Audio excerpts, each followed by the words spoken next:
Ladies and gentlemen, welcome back to another episode of the Working in Hockey podcast. I'm your host, Nick Bowins, and I have a very special guest joining me today, Rachel Doerrie, a data and analytics guru. She's worked for a number of teams. She's worked for different players in the past. She's worked in different sports.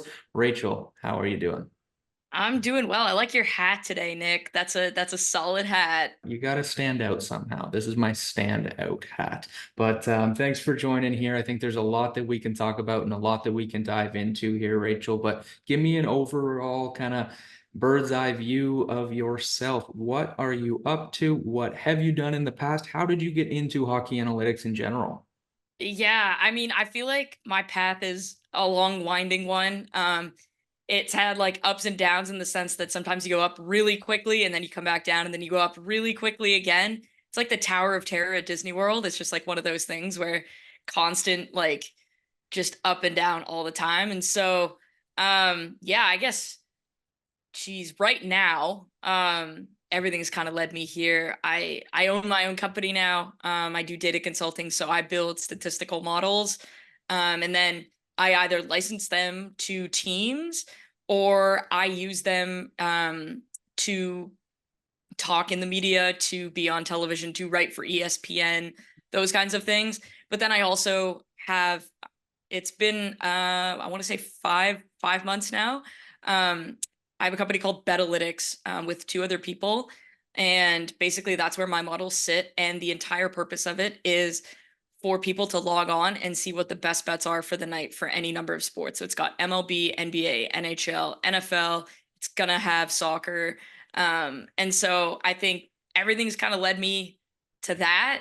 And that's kind of what I'm doing now. A bunch of people were pestering me after I left the Vancouver Canucks. Do something public, and so this is kind of what I'm doing, and so it's been fun. But I guess to answer your question, went to school for sports business. Yeah. Started working with the Sudbury Wolves.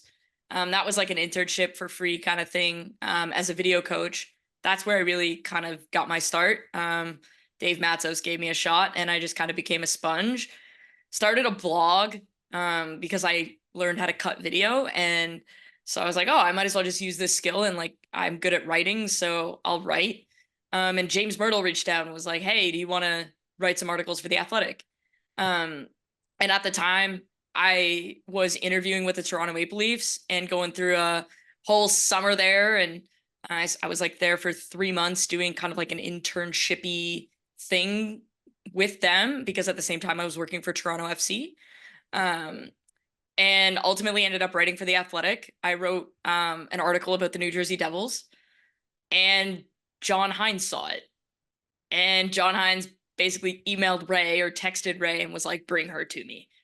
And the next week, I was hired by the New Jersey Devils. It was very fast and very weird. A whirlwind experience. I was 21 at the time. I just won MLS Cup with TFC. And so, yeah, things got going pretty quickly, pretty crazily. Worked there for a season and a half. And learned a ton. Still keep in touch with quite a few people that I worked with there. Had a ton of fun. Ultimately went back to school, did my master's of analytics because apparently I wasn't enough of a nerd as it was. And worked at the bank in head office doing kind of like analytics stuff.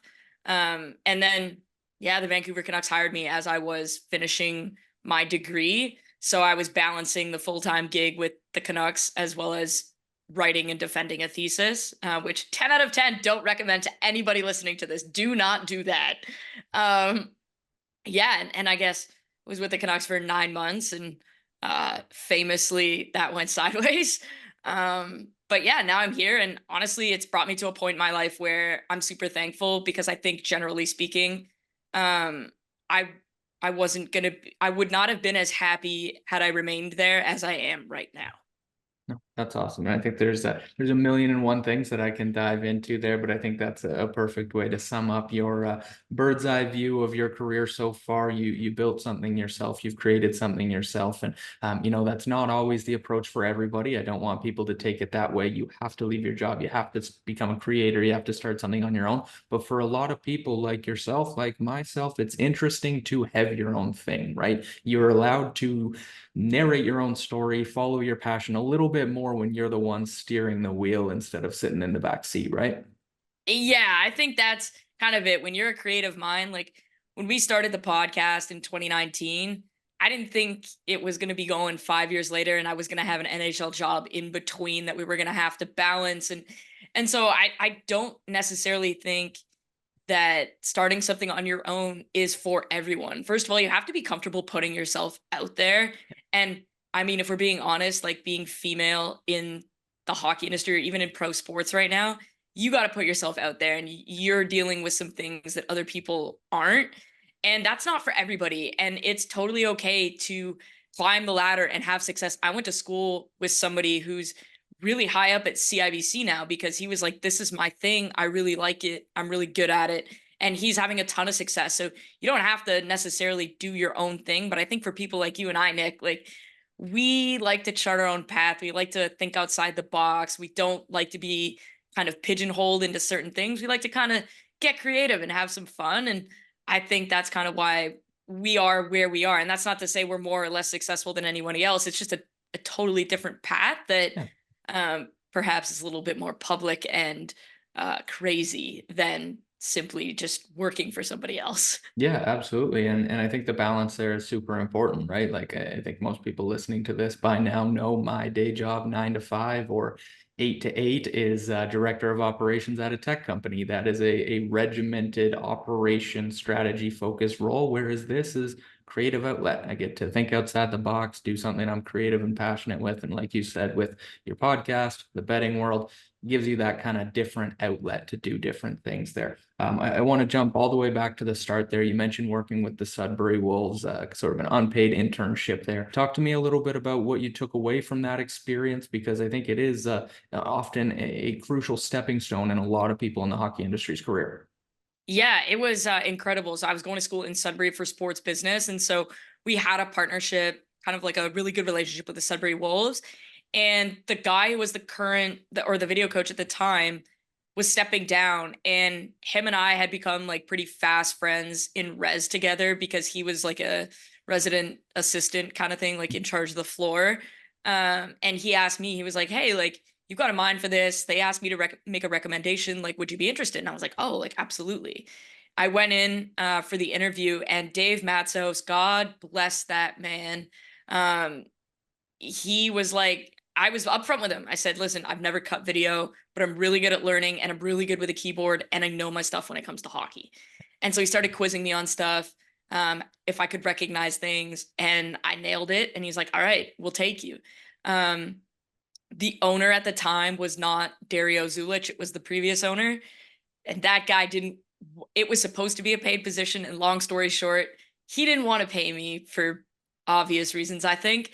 And so Dave made sure that my food was taken care of, my transportation was taken care of so that I wasn't out of pocket being a member of the coaching staff. And I would be there, I'd be cutting video, I'd be at all the games live, intermission, on the road with the team. And it was a ton of fun. And then it was interesting because that summer Dario Zulich bought the team and he now owns the team. And things changed. Like he came in and injected a ton of money in there, came in and really made it like a vibe. And Sudbury was like a place to be. And then it was somewhere I wanted to stay, but I ended up taking an internship with the Maple Leaf Sports and Entertainment, and that turned into Toronto FC. So I ended up having to leave Sudbury after almost 2 seasons. But I still keep in touch with a couple of people there. I still chat with Dave Matzos. And I think in terms of like what I learned that you got to be quick on your feet. I learned that you've got to be able to stand up.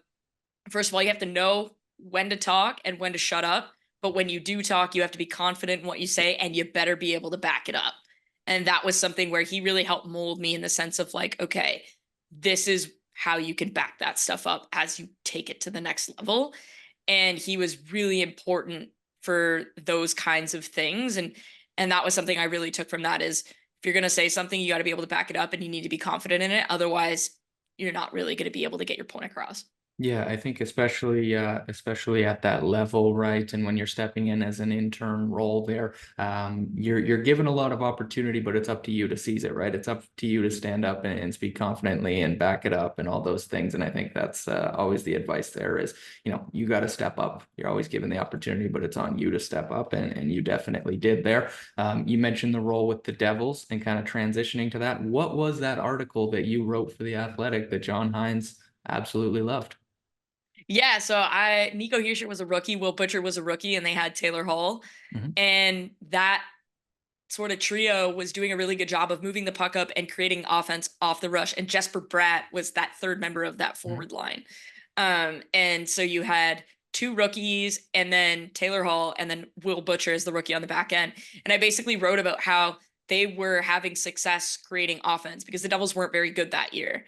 And it was kind of one of those things where they started the season off really poorly and they just obviously had the first overall pick in Nico, and I was simply writing about how they were creating offense. And I also had an art like a piece of that article that was kind of how they could build on it. And John saw it, sent it to Ray, and I got an email one day from Ray. I still have the screenshot because I thought it was a prank. I was like, there's absolutely no way. So then I asked my friend in media at the time, I'm like, is this his email? Yeah. And he was like, yeah, that is actually Ray. Um, and so email turned into a phone call with Ray, turned into a phone, like a phone interview, turned into me flying to New Jersey December the 21st and being offered a job December the 24th of 2017. So I won MLS Cup on December 10th, knew that I wanted to kind of try and work in hockey, and then by Christmas I was moving to New Jersey basically, or preparing to move to New Jersey. And it's funny because when I was down there for like the 3-day long interview process, John actually asked me about that article and he handed me his whiteboard and he was like, draw it up. And I felt like that was the first kind of moment where I had an opportunity to use what Dave Matzos had told me, which is like, you need to be able to back it up, but Mhm. you have to communicate it confidently. And John and I have had a really great relationship ever since, because I felt like that day I proved to him that like I still have a lot to learn and I'm going to have a ton of questions, but I have an understanding and I have a good eye for the game. And I was somebody that he could trust. And that was the foundation of my relationship with John. That was my foundation with my relationship with Rolly Melanson, who was the goalie coach there. Um, and so it kind of just blossomed from there. And I was really fortunate enough that there were NHL coaches on the scouting staff. So guys like Claude Noel, Andre Mhm. Savard, Peter Horachek. And so being able to pick their mind and Yeah. have them stroll down to my office and be like, hey, what do you think of this? Or let's watch this guy play. Like, I want to get your thoughts on him. And I always found it, I was like, wow, like Claude Noel wants my thoughts on something like that. That's crazy. But being when you're 21, 22 years old, I would be remiss if I didn't say that Steve Pellegrini has been an unbelievable mentor. He's with the Islanders now, but he really took me under his wing from everything from like moving to a big city to learning how to use transit in Yeah. New Jersey, places to go to eat, where not to eat. Um, I wasn't supposed to walk down the alley to buy chocolate chip cookies because there was a gang war going on that I didn't know about. So things like that. And then ever since then, Steve was actually the person that really pushed me to go back to school and get my master's. And I'm very, very thankful that I have that relationship with him because he's been a fantastic sounding board for me. That's awesome. No, that's awesome. And you touched on the Devils. We talked about the Canucks, the Leafs, different opportunities. General open-ended question here. What is it like working with an NHL team? Different than the Sudbury Wolves, different than a TFC, different than some of the other stops along the way. Working in an NHL team, earning the trust of those scouts, coaches, otherwise, what is that like day to day? Yeah, I guess it's different for every team because the GM or the president in Vancouver kind of runs the shop in the sense that like how they want things to go, that's how things were going to go. So in New Jersey, like Ray wasn't there a whole lot. He was there like a week and a half out of every month because he was in Boston. He was out scouting. He was out like meeting face to face, trying to get guys to sign or meet with GMs because trades happen more easily when you discuss them face to face. So he wasn't there a ton. So it was really like Steve Pellegrini was running the office. And so it was very much still the Lou Lamoriello feel of like, don't speak ever. Like ever. Don't do it. But you kind of got to forge more relationships because you weren't necessarily walking on eggshells with the GM being there all the time. Whereas in Vancouver, uh, eggshell city. Like I didn't move out there until the end of August, but when I was out there for trade deadline, for the draft, for free agency, you always kind of felt like there were draft meetings that would happen, and Mhm. we would have a very strong opinion on. We'll use Seamus Casey as an example, or Lane Hudson. We would have a strong opinion on them because analytically, like they were Yeah. great, and the scouts would be like, "No, they're never gonna make it. They're too small." And it's like they didn't even like bother to listen to us. And then other scouts would come up to us after, because we would sit in these meetings. Other scouts would come up to us and be like, "Okay, tell me what you think, whether it's about that specific player that we got shot down on, or it was another one that maybe is in their region." And so we kind of felt like, oh, do we have to go like whisper this? Like, is this going to cause a problem? It was kind of one of those things where it was a little bit weird. And then because of the situation where like Bruce was hired before Jim, there was always this like, it felt like there was always a battle. And when I was eventually given the promotion to the bench, and to be on the coaching staff, it almost felt like I was being promoted to like spy on the coaching staff, which was a little bit weird. And so yeah, like eggshell city, but in the sense of like from a day to day, it could be anything from like I've had guys call me at 2:30 in the morning being like, "I thought of this and it woke me out of a dead sleep. Like we need to talk about this tomorrow." I'm like, "You couldn't have just texted me that?" Yeah. Like, come on. Or when you're traveling with a team, it's like you get off the plane, you go, you set up your stuff at the rink, then you go to bed, then you're back at the rink 4 hours later. So you're not really sleeping. It's very tiresome. And it kind of feels like you're just in a whirlwind constantly. But I would say, like, on a day to day basis, it's always something new. It's never like you have your routine stuff in the sense that, like, oh, I got to get my video done, or oh, I got to get my post game reports done. But it's never the same every day because some nonsense is always happening. There's always shit to deal with. And whether it's like a trade or a signing or like this guy's like whatever, it was like, oh my God, like it's just every day you're dealing with craziness. Yeah, no, every day is brand new when you're dealing with that many stakeholders, scouts, otherwise, players, etc. Owners. Owners, yes, absolutely. Talk to me on the flip side a little bit. In the past, you've worked with some players directly. How does that relationship differ in terms of, he said, pulling out a whiteboard for a coach, showing them, hey, this is what I see between these three guys, versus talking to one of the guys directly and saying, hey, you're in the wrong spot here, or hey, you need to shoot this more. How does that approach a relationship differ from teams to players? Yeah, it's definitely a lot different. I think you want to try and fit within the system that the player plays in, because you never want to be upsetting the apple cart. That's something that somebody like Adam Oates is famous for, in the sense of like he tells his guys to like do X, Y, Z, and even if it's not within the realm of the system. And I think I didn't want to be that because I don't have the career that Adam Oates has. Like Adam Oates can say that, and like, Yes. what are you gonna say to him? Okay, sure. But for me, it started in New Jersey because Taylor Hall that was the MVP season.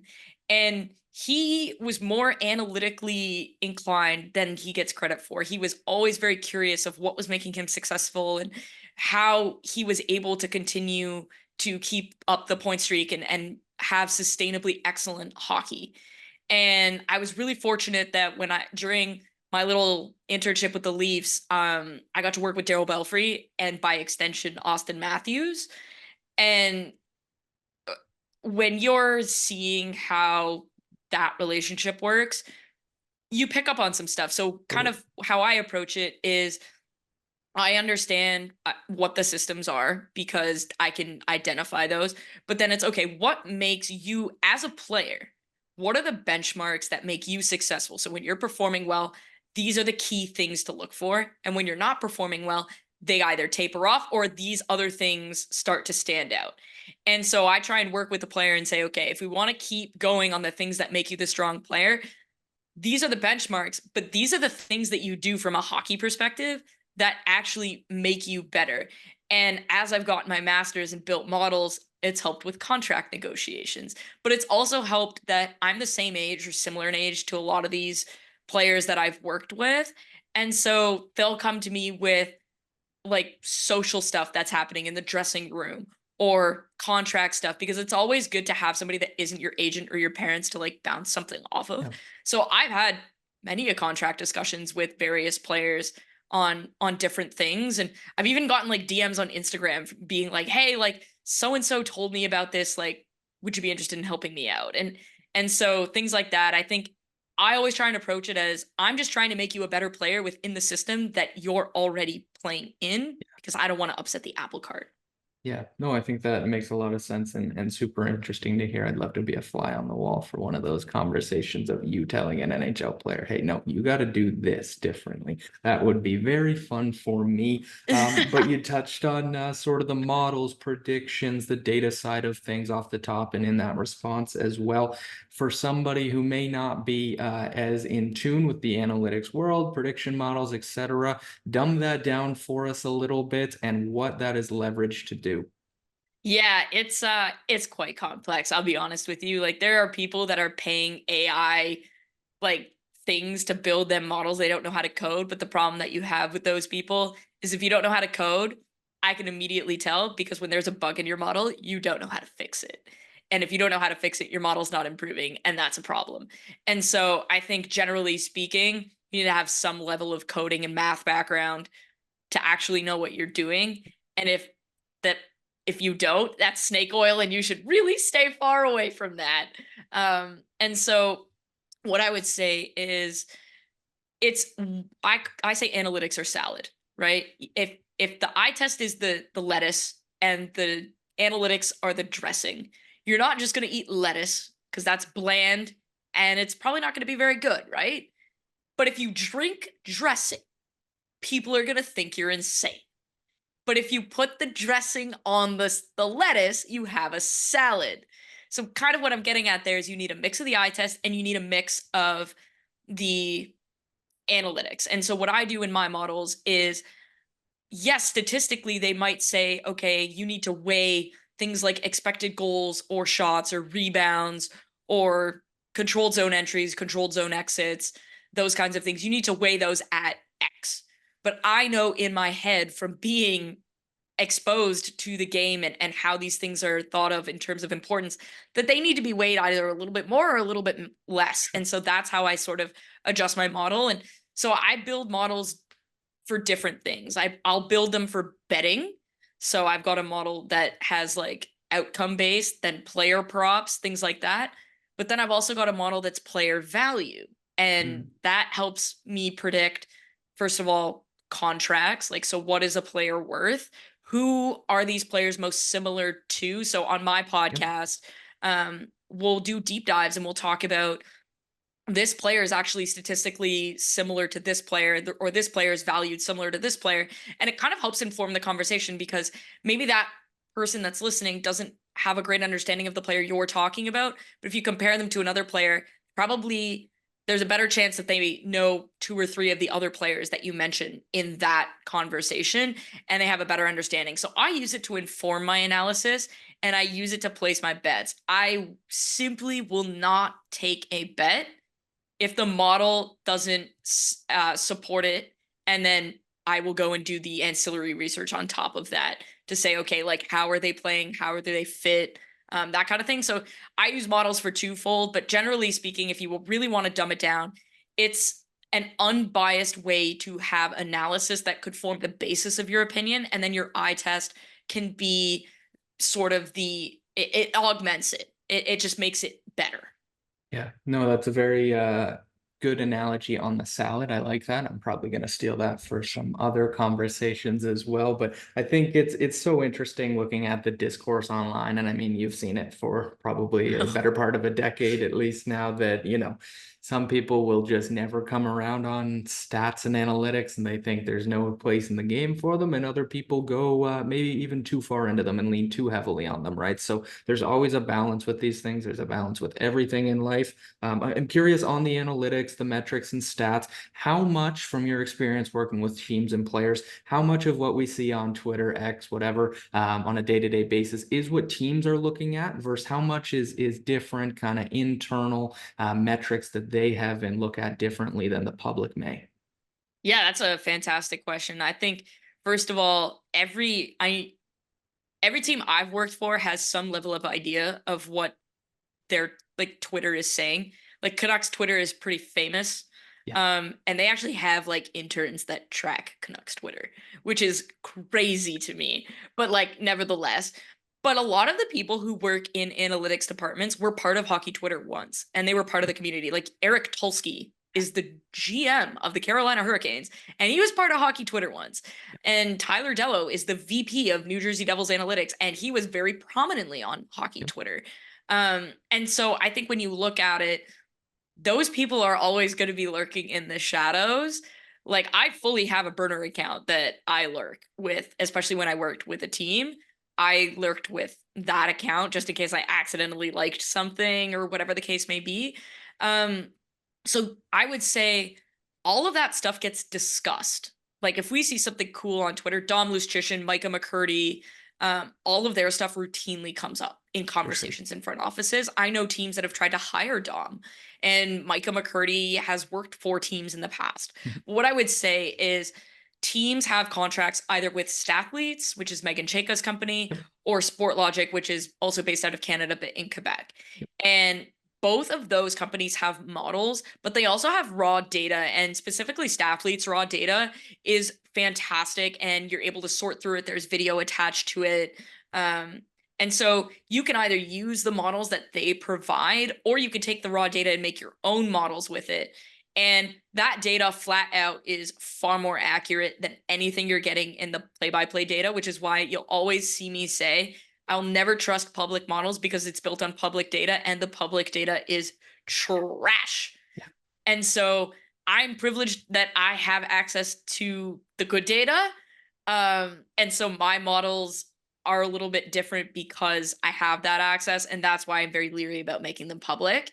For anything that, let's say, somebody like Dom or Micah does. That's not to say their models aren't great. I think they probably have the two best models in the public sphere. It's just the data that they use is not as accurate as the data that's available. And so teams, for obvious reasons, will rely on the private data. But like I worked for a team where we built like a salary cap model, and we used a public model to compare it and be like, okay, are we way off, or are we in the same ballpark? Like kind of what's the standard deviation here? And so it'll be used as sort of guardrails, I would say. Very interesting. No, it seems like a whole hidden world of analytics. And like you said, every team, every player, every model is different in its own way. And that makes it very interesting and gives us a lot of fun discourse online. Going from there, Rachel, I mean, in general here, you've had a lot of different stops in your career. You're doing your own thing now, as we touched on the Staff and Graph podcast and elsewhere. What's the best sort of career advice and learnings that you've picked up along the way? Yeah, I think kind of like we touched off the top, you don't have to do your own thing. My biggest piece of advice is to be adaptable. So if one thing doesn't work, like I grew up thinking I wanted to be a GM and I wanted to work in hockey, I wanted to work for a team, I wanted all of that. There is almost no amount of money you could pay me to work for a team now. Like I with the exception of maybe like one or two, and that's people based. Like I want to work with people, not for a team, because the truth is no matter what your career path is, it might not be everything you dreamed it was going to be. It's not going to be all it's chalked up to be. And you've got to be able to adjust and adapt and find something that maybe is a better fit for you, or maybe suits what you were looking for a little bit better. So maybe you thought you wanted X, but really you wanted Y. And you've got to be able to adapt. And I think the hardest part for me was the mental side of it. It was feeling like a failure. It was being constantly attacked and things like that. So I would say you've got to be adaptable, but at the same time, you really got to stop caring what other people think about you, because unless you're willing to put your name behind something, then I don't think your opinion really matters in that sense. So I look at that and I go, if you have a problem with me, text me about it. And if you don't have my number, you don't know me well enough to have a problem with me. And so that's sort of how I've been living my life the past, I would say, like year and a half. And it's been really helpful, right? Can I adapt to the fact that things went really sideways in Vancouver? And can I adapt to the fact that that's something I'm going to have to answer questions about for a very long time? And can I get over the fact that Canucks Twitter sends me death threats and things like that? Well, they're anonymous accounts, and yeah, they might not think you're very smart, but at the end of the day, like, they don't matter. And so focus on what matters and what really matters, not what you think matters, what actually matters in the grand scheme of things. And don't be afraid to step out of your comfort zone and to be adaptable, because the best way you're going to improve as a human being is when you're out of your comfort zone. And so that's what I would say is do not be afraid to be out of that comfort zone. And while you're outside of that comfort zone, who cares what people think? Amen. Amen. I think that's well said. Adaptability, resourcefulness, those are two things that I preach in every hiring conversation or interview I always have. And like you said, if they don't have your number, probably doesn't matter their opinion too much. If you wouldn't ask for their opinion, why would they give you yours, right? So, Rachel, this has been a blast. Tell the people where they can find you and where they can check out the podcast. Yeah, it's been a blast. So it's funny, like Nick and we realized that like we had connections outside of hockey, and so now we've become friends, which is it's so crazy. But yeah, you can find me on Twitter at Rachel Doerrie. I'm on Instagram, same handle. I'm on TikTok at Puckbucks, where I do like more minutia stuff and I tell fun little stories from behind the scenes. And then the Staff and Graph podcast is a podcast where we do like deep dives using analytics, but we try and make it fun. And we do like weird social stuff too, in terms of like Mike is really good at cooking. So like we have YouTube videos on that. But yeah, if you want sort of a better understanding of the game and you want to learn how I sort of analyze the game and maybe how to watch it with a different lens, then the Staff and Graph podcast is probably for you. It's on Twitter, it's on Instagram as well. So if you want to check that out, that's where you can find me. And then I'm writing for ESPN. So that's that. And if you want access to my picks, it's betalytics.com. You can sign up there and you get access to all my models. And I know people have been asking, and so I figured I'd make that public. Absolutely, absolutely. No, a lot to Rachel has a lot on the go, so I'll link everything in the description down below here, guys. I bug her with every analytical or team-oriented question I can think of. Feel free to do the same. Find her on socials, reach out. Rachel, thanks so much. Thank you.